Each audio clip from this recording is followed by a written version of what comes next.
Have you ever felt stuck? I want to tell you about Sarah. Sarah had a big dream. She wanted to start her own small business baking beautiful cakes from her kitchen. She bought the books. She watched the videos. She even designed a logo in her notebook. But the business never started. She was waiting. She was waiting for the perfect time. She was waiting to feel ready.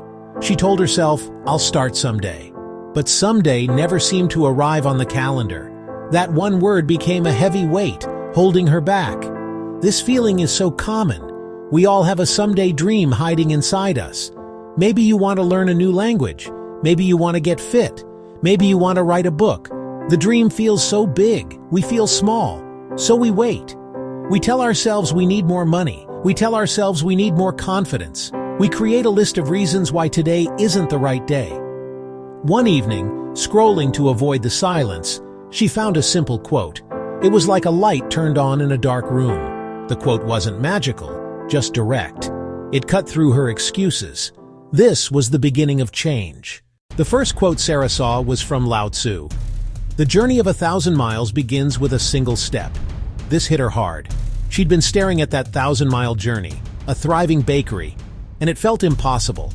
But the quote wasn't about the destination, it was about the start. Forget the 1,000 miles for a moment. Focus on one single step. For Sarah, the step wasn't launching a website. It wasn't renting a shop. It was deciding to bake one cake, just to begin. This idea makes any big goal feel manageable. You just need to do one thing. Putting on your running shoes, opening a notebook and writing one sentence, sending one email. The first step is the hardest and the most important. It proves you can start. Inspired, Sarah found another quote. Mark Twain. The secret of getting ahead is getting started. Simple. True. Everyone you admire was once a beginner. They stood where you stand. Unsure. A little scared. The only difference is they started. So Sarah acted. She pulled down dusty pans and took out flour and sugar. She wasn't thinking profit margins or marketing.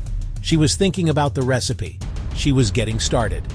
That night she baked a simple lemon cake. It wasn't perfect, but it was real. She'd taken her first step. As Sarah continued, she faced a new enemy, self-doubt. The voice in her head started whispering, what if no one likes your cakes? What if you fail? She found a quote by Vince Lombardi. Perfection is not attainable, but if we chase perfection, we can catch excellence. This quote gave her permission to not be perfect. It freed her from the pressure of getting everything right on the first try. The goal wasn't to bake a flawless, world champion cake. The goal was to try her best. Lombardi's words teach us that excellence is found in the effort. To fight fear of judgment, Sarah embraced Brené Brown's idea. You either walk inside your story and own it, or you stand outside your story and hustle for your worthiness. She realized she had been hustling for worthiness by waiting to be perfect. The quote pushed her to own her story now. You are living life on your terms. You are a runner, even if you are slow. Stop standing on the sidelines hoping for approval. Step onto the field and play. Own your journey. Messy, imperfect, beautiful. This is where true confidence comes from. After baking a few cakes just for practice, Sarah felt good. But how could she keep this feeling going? How could she turn one day of action into a consistent habit? She found her answer in a quote from the philosopher and poet Ralph Waldo Emerson. That which we persist in doing becomes easier. Not that the nature of the thing has changed, but that our power to do has increased. This explained everything. The first cake was hard. The second was a little easier. The 10th would be even easier. The task itself wasn't changing. She was changing. She was getting stronger. This principle is called building momentum. Think of it like pushing a heavy ball. At first, it takes a huge amount of effort to get it rolling, but once it starts moving, it takes much less effort to keep it going. Every small action you take builds momentum. Every time you choose to do the thing you've been putting off, you increase your power to do. To keep her momentum going, Sarah needed a daily mindset. 2 more quotes became her daily mantras. The first, do it now. This 3-word command fights procrastination.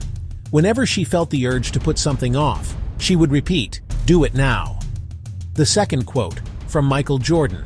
Some people want it to happen, some wish it would happen, others make it happen. Sarah decided she'd be one of the people who make it happen. Sarah started a simple daily to-do list. Every day she'd write 1 or 2 small actions. Each checkmark was proof she was building her dream. Months passed. Sarah's kitchen was no longer quiet and dusty. It was a place of creativity and action. She started by giving cakes to friends. Then, a friend of a friend placed an order. She built a simple social media page. It wasn't a huge business yet, but it was real. It was hers. She finally understood the meaning of a final, powerful quote often attributed to Abraham Lincoln: "The best way to predict the future is to create it." Sarah had stopped trying to guess what her future would be.